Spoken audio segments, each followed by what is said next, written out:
Good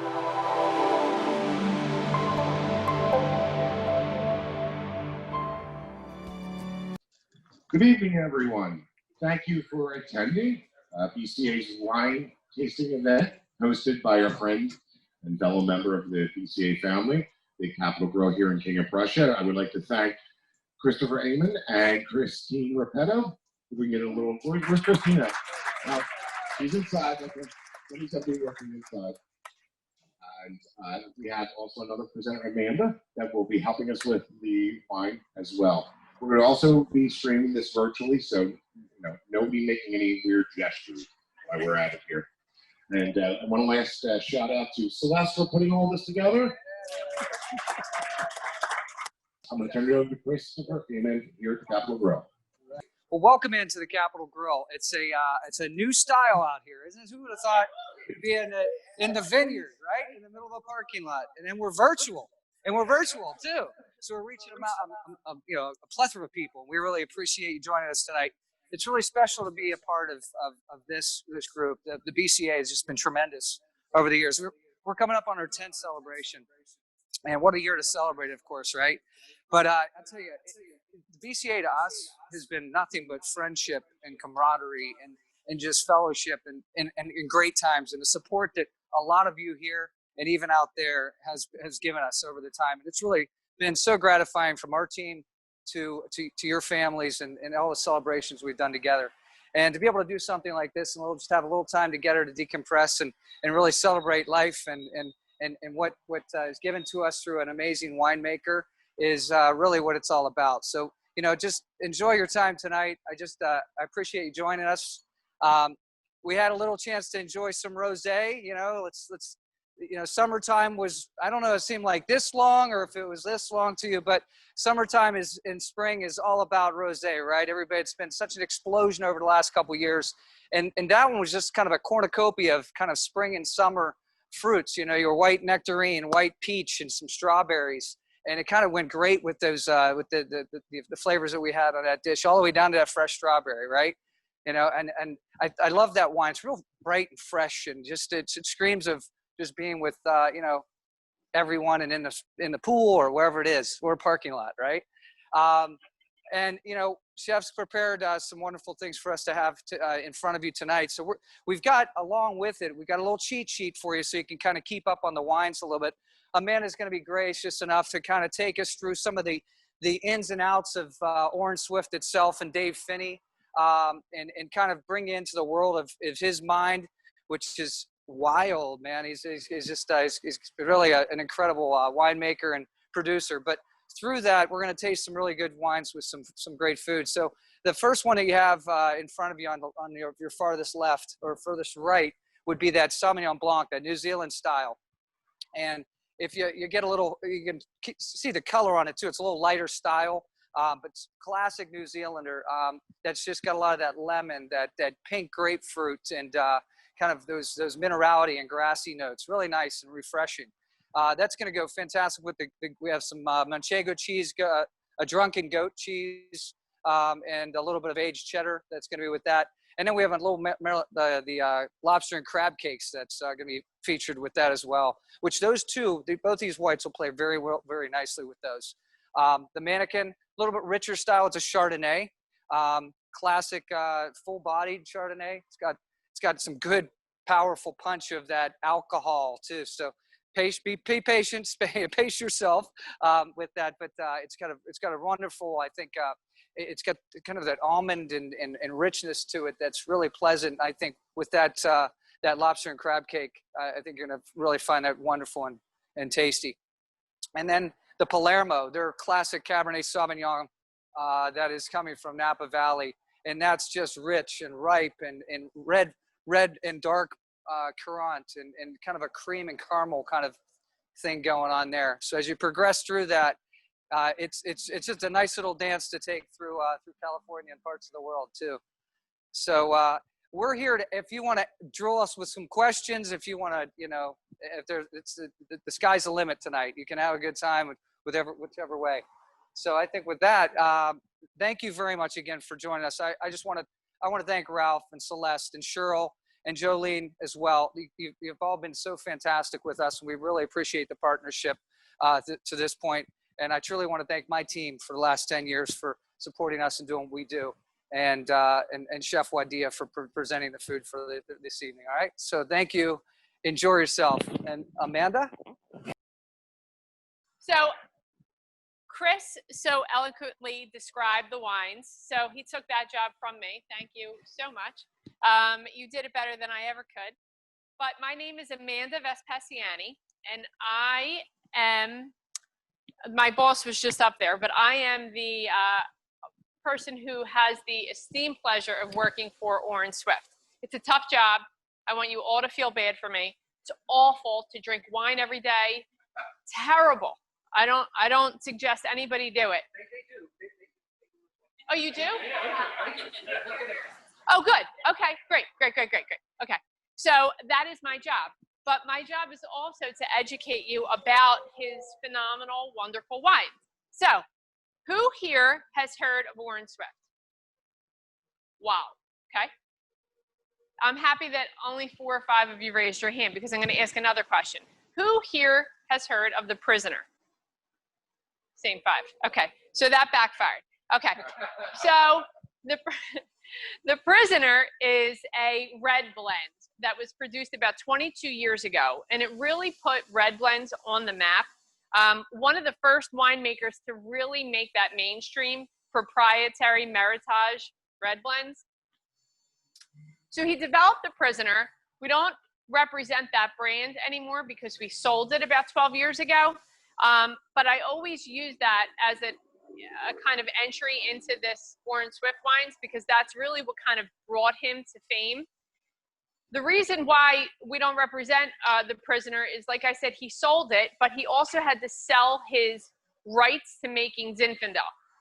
So he could not make Zinfandel for 8 years. So he had to sign a non-compete clause to not make Zin, not produce it, not grow it, nothing. Could drink it, but he couldn't make it. So he developed a wine called 8 Years in the Desert, which is not in front of you now, but behind me, you'll see all these labels that are going to be coming up. And these are all labels that have graced his bottles now, and have graced his bottles in the past. And you also have labels in front of you that you guys can take home of all his artwork. So you'll see some pictures of the 8 years, which is literally like a picture of the desert. But he sold that, which made him go into other grape varietals. So Zin defined him at the beginning, and then he sold it. So then he was able to really experiment with some of these fun blends, which is what you have tonight in Palermo, and what Chris just described in Fragile. So a lot of fun stories behind him. Orrin Swift is made by a gentleman, David Finney. Orrin is his mother's middle name. Finney is his father. No, Orrin is his father's. Jesus, I've said this about 9,000 times. Orrin is his father's middle name, and Finney is, Swift is his mother's maiden name. Jeez, I've been working for the company for 3 years. You would think I never said it before. But his parents were professors. They grew up in Southern California. A lot of his imagery has this kind of punk rock grunge feel to it. And the reason why is because that's kind of how he was grown up. He's got skate decks with images of his labels on them, just really funky, kind of eclectic guy. Went to school for political science, said, I don't really like political science. Studied abroad in Italy. And he did exactly what anybody else would do in Italy. He would drink a lot of wine. He drank so much wine that he said, I think I really like this wine thing. Like, I kind of want to get into that. So came back to California, worked at Mondavi in the vineyards. So started from the bottom, worked at Night Harvest, moved up, helped with winemaking, moved to Opus One, was an assistant winemaker there, went to Whitehall Lane where he met his wife. And then he said, God, this is really hard. This is hard working for other people. So if it's going to be this hard, I want to work for myself. And then he developed The Prisoner. And then he sold that. And then he had the opportunity to really make a phenomenal bunch of wines. So Chris kindly spoke about the New Zealand Sauvignon Blanc. What he had the opportunity to do with Locations, which is that wine, was he made a label that people could enjoy, and it was never geographically defined. So he did not have to pick a varietal. He never picked a location of where that wine was coming from. Because if you are in New Zealand and you want to pick wine from Marlborough, you have to pick a certain percentage of wine to call that wine Marlborough, New Zealand. Well, he doesn't do that with any of his wines. So Location gave him the freedom to do whatever he wanted, wherever he wanted, in whatever country he was in. So he's got wines from New Zealand, Italy, Spain, Portugal. Nothing is geographically defined. It's all just absolutely delicious. And in Italy, you can have anywhere from Sangiovese in that wine to Nebbiolo. So it's really fun, a fun label that he's been able to produce. And the imagery on the label is a bumper sticker that he saw in France. So he was driving behind someone in France and he saw this quintessential bumper sticker, and that's what he uses for all his Locations wines. Worth mentioning, you're getting food in front of you. I encourage you to eat this food, like Chris said, with the specific pairings. I don't want you to have to wait till I'm done talking. Feel free to indulge. We're going to jump into Mannequin. Mannequin is his Chardonnay that Chris so eloquently described. So I can't do any better there. But what he did with his Chardonnay is he wanted to not make it your typical California Chardonnay that everybody drinks. He wanted to experiment with that grape and really let the grape speak for itself. So in that glass, you do get that toasted almond, but you do get a lot of apple. In Chardonnay, inherently, you get apple. It just happens because it's actually in the grape. It's called malic acid. So in Chardonnay, a lot of people, if you've ever heard of a company called Cake Bread, I'm sure we've heard of Cake Bread, right? Well, Cake Bread Chardonnay uses about 13% malolactic fermentation. So it's really high in acid. It's got a little buttery undertone, but it's really bordering a kind of a zippy finish. And that's because they take this malic acid that they find in Chardonnay, and they also find in Granny Smith apples, and they turned it into lactic acid, which is in milk, lactobacillus. So what David Finney does, and then you look at something like Jason or Paul Meyer or Farniente, they do 100% malolactic fermentation. So those wines are really big and buttery and rich and feel like you're eating a stick of butter sometimes. And that's intentional. That's the style of their Chardonnay. He cuts it right in the middle. He wants you to experience Chardonnay in a pure form and let the grape speak for itself, which is where Mannequin comes in at. Mannequin was named because Chardonnay is like a mannequin. You could filter it, you can unfilter it, you can oak it, you can unoak it. It's extremely versatile. But the true characteristics of Chardonnay stay the same, like apple. It's the same thing with mannequins. They change season after season, but the mannequin torso stays the same. It's what you put on it that changes it. So same thing with Chardonnay, and that's why he chose to name his Chardonnay Mannequin. So I'm going to pause for a second, and I just want to kind of see how you feel about the wines. I know that you've been able to taste the Sauvignon Blanc, I hope. How do you guys feel? Really grassy, right? Really upfront with typical New Zealand Sauvignon Blanc.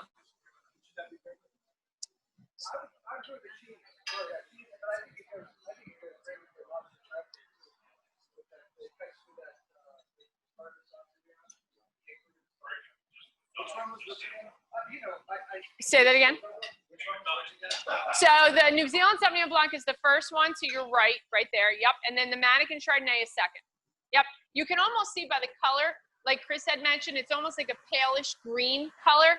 And then the Mannequin has a goldy straw color. So that's how you can really differentiate between the New Zealand Sauvignon Blanc or just Sauvignon Blanc in general. It typically pulls up this green color, and the Chardonnay, which always has this kind of golden look to it.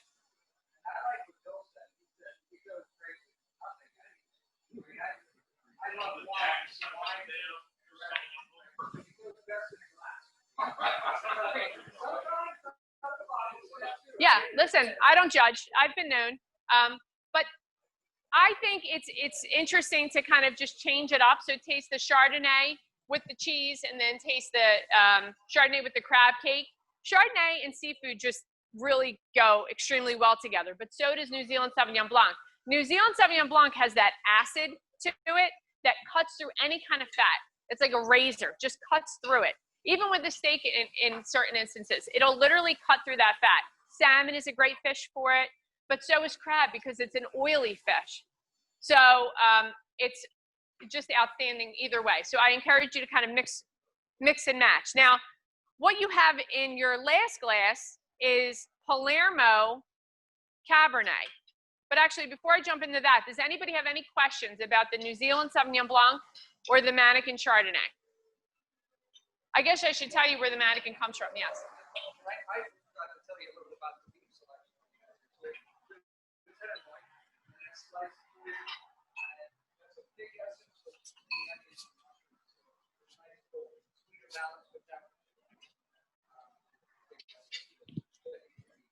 It's going to be great with the Palermo.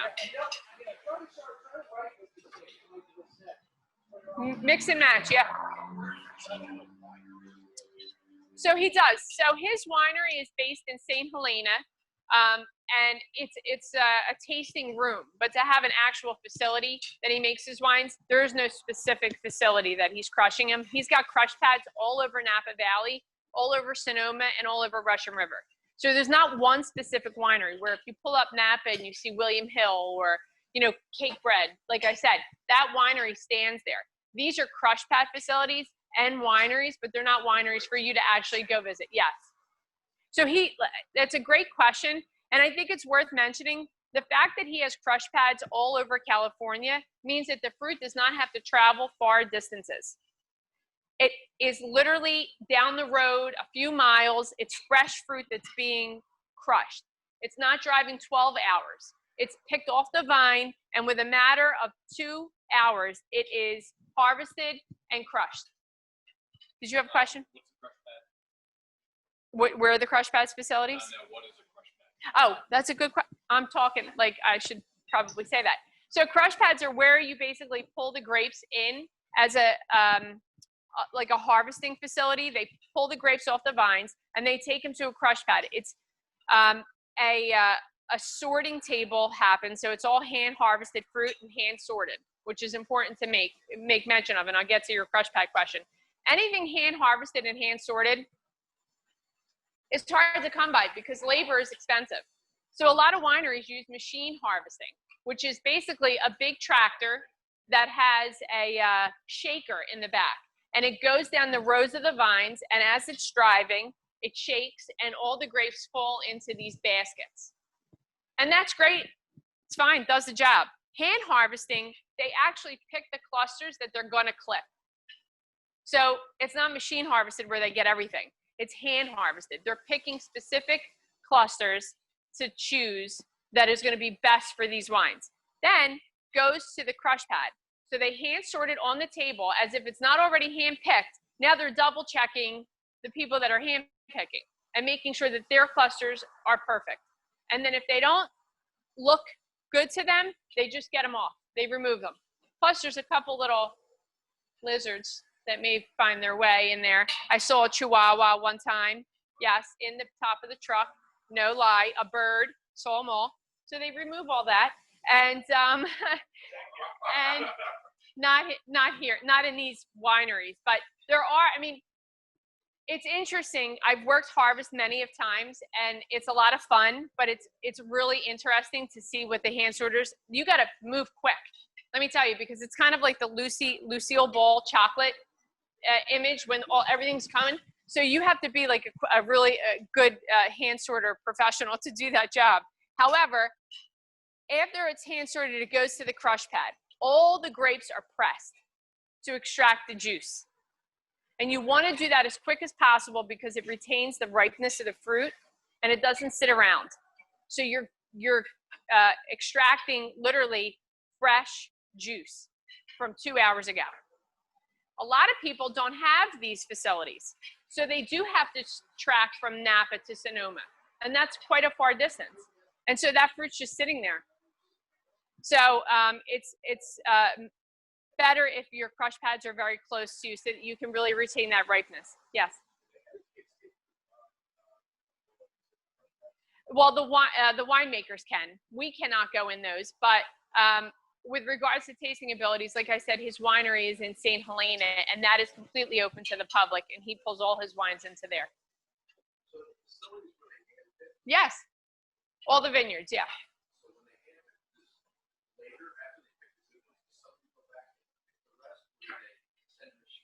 No, they don't send the machine in. No. So here, that's it. You guys have the best questions. So, you know, typically, let me just tell you that normally I do these wine dinners, and it's 2 minutes of getting up here talking about your food and wine pairing, and I sit down, and then I get up and kind of circle the room and talk individually about questions. So this is more of an open forum, and so I'm really excited about this. I don't get to do these that often, but it makes me excited to see the questions that you're asking. So with regards to hand picking, it depends on the winemaker and how he wants his grapes grown. So there's all different ways that you could grow your vines. Too many names to really get into, but you could have 16 clusters per vine, say. Use that as an example. So if you walk up to a vineyard site, you walk right up to the grapes, you could have 16 clusters just kind of hanging. You can have more than that. The more you have, your grapes are fine, but they get more diluted. The more grapes you have on a vine, the more diluted they're going to become. The more you cut back your grapes, so I said 16, Finney does 8. 8. You can get a lot more than 16, but Finney does 8. That's nothing. Those berries are so concentrated because all those juices are going right into just those 8 clusters on the vine. You can go down California, you can see 20 clusters on a vine, 25, whatever the winery wants to do. But these specific wines have a smaller concentration on the vine. So most of him are not, they're not really, there's not a ton of them still hanging. I mean, he's picking and choosing, but it's not that hard to do because there's only 8 clusters. And the other ones, they just drop to the floor. I did harvest with him last year, literally this time last year. And you saw what they were picking and what they were just leaving on the ground. They just leave it there. If it doesn't make the cut, if it's not up to his standards, which is where he started in the vineyards, he will not put it in his wine. He doesn't care about the losses. Yes. It's very expensive, but it's also, he's a perfectionist. He wants to put out the best quality fruit that you could possibly put out. He worked for Opus One, so he learned from the best. And he doesn't care about the cost. And honestly, his wines will fluctuate. So with regards to Palermo, it's a 75% Cabernet blend. The other 2 varietals in there are Merlot and Malbec. However, next vintage may be 80% Cabernet and 10% Petit Syrah. You have no idea what he's going to put out. It's vintage if they're vintage. If that vintage is a beautiful vintage, then chances are that may be more of that specific varietal. Or maybe he just wants to change it and manipulate it the way that he wants it to be. But he says that his wine is never where he wants it to be. Every year he can improve. And with that being said, Machete, which is a label, it's a little provocative, which is on couple of your tables, and you'll probably see it behind me. That's his tasting room. That was number 6 in Wine Spectator's Top 100. The 2014 vintage in 2016. So his wines are phenomenal, highly rated, highly allocated wines. And I'll get to your question in just one second, but I don't want to lose my train of thought because Capital Grille, what you have in front of you are not wines that you can get everywhere. Fragile Rosé, that wine that you were drinking out there from France, it's a Grenache blend from France. You can't get that anywhere in the country. Capital Grille is the only restaurant in the country that can have Fragile Rosé. I don't know. You can ask Chris. Can you buy Fragile? Yes, tonight. Chris, am I lying? Is that the true story? Not yet. Come back. Hold off on that. Hold off on that. But the wines are yeah. Go ahead. You got all that products. 57 locations across the country, and to be able to have that opportunity to have something so it's free. As a matter of fact, the first time I tasted it was after Capitol Grill got it, because I was not even able to taste it. So even when I did Chris's tasting, I know, but I said I have no idea what this wine tastes like, so I can't even tell you until I actually taste it. So they didn't make it specifically for them. They don't make hundreds of thousands of cases of Fragile Rosé. It's an extremely small production. That Fragile Rosé came from the Roussillon in France. It's 100% French rosé. His vineyards out there are much smaller in size, so he's not getting the case volume that you would get in somewhere like California. Therefore, every case that we were able to get in the United States literally went to Capitol Grill. And I, unfortunately, did not schedule that program, but it was really amazing. That was the first time I've ever seen a David Finney wine 100% allocated to one account. And she went back and forth from France to here. I did, all the time. I did. I shipped that in, yeah. So yes, you'll get some more. Yeah.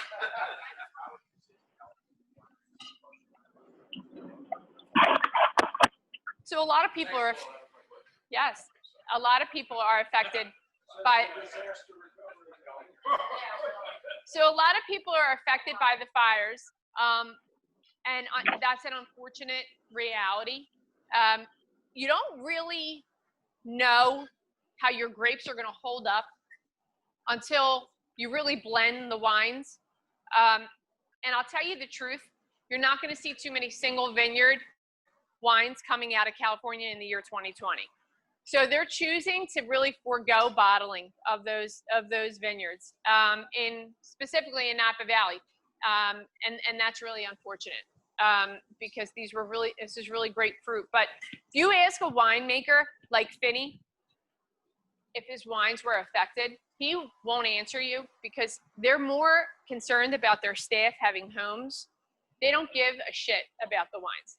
They care about the people. And that we can't even ask those. I mean, honestly, we can't ask those questions. They are fiercely protective of their staff. Their facility was not touched. It was not damaged. But even just asking that question, like, well, what are you going to do with the 2020 vintage? He said, my head winemaker doesn't have a home. You think I care about my 2020 vintage? Like, so all that smoke does permeate, unfortunately. And I have seen bottlings in 2017, not mine, others, that I've tasted that had a little bit of smoky, kind of ashy taste in the back end, which was inherent of that 2017 Atlas Peak fire. And what happens is, and Chris can attest, like I said, you don't know until you're really making that wine and it's sitting there to see if that's going to really come through. Because tasting it, you may not taste it. You may just cross your fingers and say, well, I don't taste it, so maybe it's okay. It wasn't too close to the fires. And then a couple years later, a year later, it's really coming through. And so they're bottling it when it's fresh, and then a year or two later, it's really coming out. So 2020, I think, was too close for comfort. So most winemakers are not bottling their single vintage vineyard items. Which takes me to Palermo. Say that again. I wish I was there now. I was there for 6 months last year. So I'm not going back this year, but next year I plan to go visit, hopefully in February. Oh, you are? I wish I could be there. But I think the fires they're containing them now.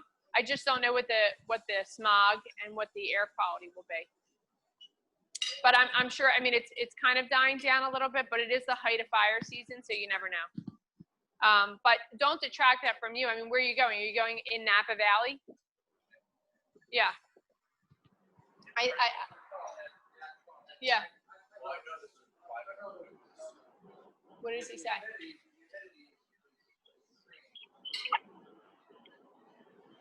Oh, that's good.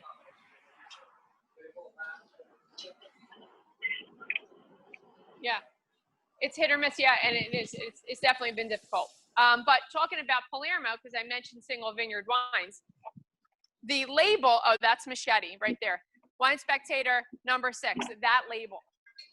So the fact that even Wine Spectator put a label that looked like that on their top 100, let alone it was a Petite Syrah Grenache blend, which is rare to make the top 10 from California, was a huge selling point for him. But Palermo, the image on Palermo's label is kind of interesting. He's got stories behind every label. He loves photography. And everything that he touches, from the bottle to the label to what the juice is in the bottle, is all him.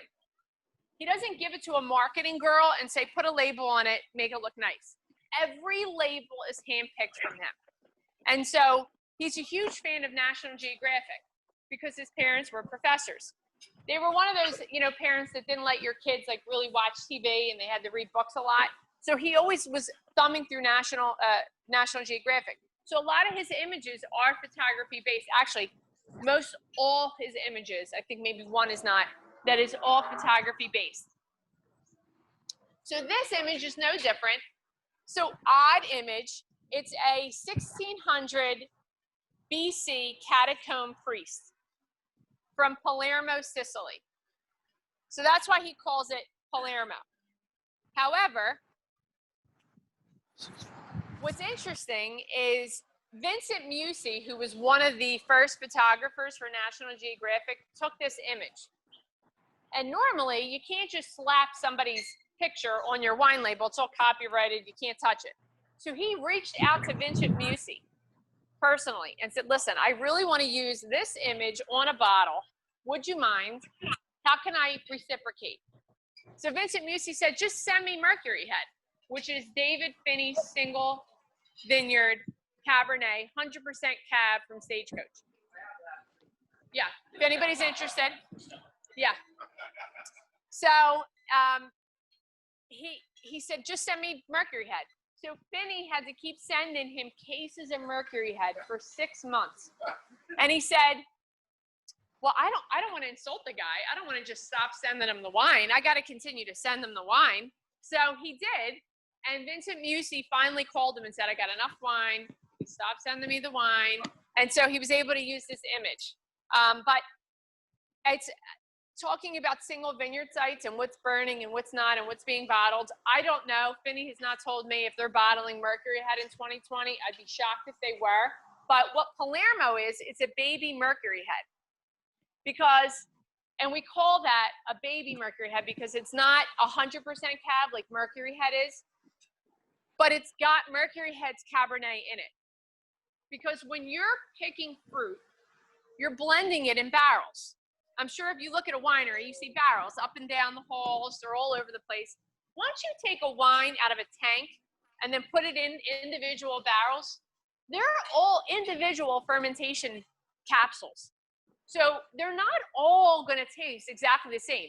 Even though the grapes all coming from the exact same area, even though it's all put in the barrel around the same time, they all show different characteristics. So what they do in the wine world, right, Chris? They take barrels and they say, these were the most exceptional barrels. These are going to be Mercury Head. No doubt. Now I got all these barrels that were sent from the same vineyard site, barreled the same day, and they're phenomenal, but they're not those. Those really just showed well. But I'm not going to throw this away. This is expensive Cabernet. Where does he put it? In Palermo. So you're basically drinking that. But you're basically drinking Mercury Head, but it's got a little bit of Malbec and it's got a little bit of Merlot in it. And it's really one of my favorite cabs that we get to represent because it has a lot more complexity because of those two other varietals in it. So what do you guys think about it?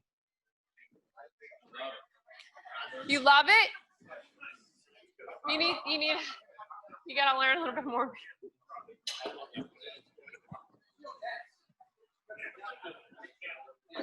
So any other questions? resistance to like giving you the good grades versus like wow, I love these questions. So with the prisoner, that's actually I don't speak ill about any other wine or winery or what they choose to do with their grapes, who they sell them to, whatever. With regards to the prisoner, let me take that portion. The prisoner, he did have grower relations. He picked from specific vineyards that he was friendly with. It helped that his wife also owned Whitehall Lane. So they had a lot of vineyard sites. However, when he sold the prisoner and he sold the blend and the composition and he couldn't make Zin, he didn't sell his grower friends vineyard lots that he was sourcing from. He just sold the name and all the other shit that went with it. But he didn't sell the grapes. So the prisoner decided they had to move forward with making their own wine using the same blend, but they had to pick their grapes from somewhere else. They couldn't use Finney's vineyard sites. So that is why the wine went down here, because they were not using his same friendlies. So what do we do now, right? Fast forward to 2020. Oh, I'm in that picture. Oh God, these people don't want to see that close to me. Let me back up a minute. So what do we do now? We buy all the vineyards. So we bought Stagecoach. We have 19 vineyards in Napa Valley. So we don't have to buy fruit from anybody. However, he does still have grower relations in Napa Valley, like specific areas in Rutherford. More Soli, which is a phenomenal small boutique vineyard. So they do have long-standing, almost like year leases. However, you can like lease a vineyard site and say this is, it's a 10-year lease, it's a 5-year lease, it's a 1-year lease, whatever. So you are kind of locked into it in a way, and then you do have a lot of these people want to see each other succeed. It's not like he doesn't want to see Camus succeed. He wants they all help each other. Say that again? Yeah, they're all kind of fractional. Yeah, so that's exactly right. Yes. And there's all different lots that you could purchase and buy from. And like I said, there's a lot of friendlies out there. They don't want to see anybody pitted up against each other. They're all friendly with everybody, and they all try to kind of interact. But with regards to Finney, we own a ton of land, so we don't really have to do much of that anymore, but we still do have some grower relations. Did that answer your question? Okay. I love these. Keep them coming. I think it changes week to week. You know, I mean, hopefully in 3 weeks, there won't be any smog or smoke that's really going to detract from you being able to go enjoy some of these wines. Some of my favorite wineries out there. Well, it really matters where I'm going to be. So if I'm in Russian River Valley, I love Jay. Jay is got the best tasting room. Louis Martini in Napa Valley, brand new, billions and billions of dollar investment into their tasting center. I don't know if it's billions, but it's a lot of money. It's gorgeous, really beautiful tasting site. I mean, you got to see it to believe it. They really knocked it out of the park. Yeah. And that's right on Route 29, right near the train tracks. So really great site. But Jay, if you have the opportunity, they even have food. So you can go, and they have a 5-star kitchen. Yeah, it's outstanding. You can have sparkling or still, white, red, rosé, whatever you want. So what did everybody think about the wines? What did everybody think about the food? We have some folks that are joining us virtually. I want to make sure that we have an opportunity to text in some questions. Celeste will be gathering those questions. If there's any other questions, I mean, Chris is here. We have Amanda here. They're more than glad to share any of the stories and to answer any of the questions with food and with the wine. So, again, the event's not over. I just want to make sure that a lot of times when we come here to the Capitol Grill, Chris is running around running a restaurant. So, Ralph, what are the people at home doing? virtual wine. Same. Actually, Claudia Timo, Joyce, she pre-ordered the wines ahead of time, and she's still eating this externally. Yes, she's already for her So she pre-ordered the wine and follow along. So again, the program's not over, but I do want to thank everyone for coming over.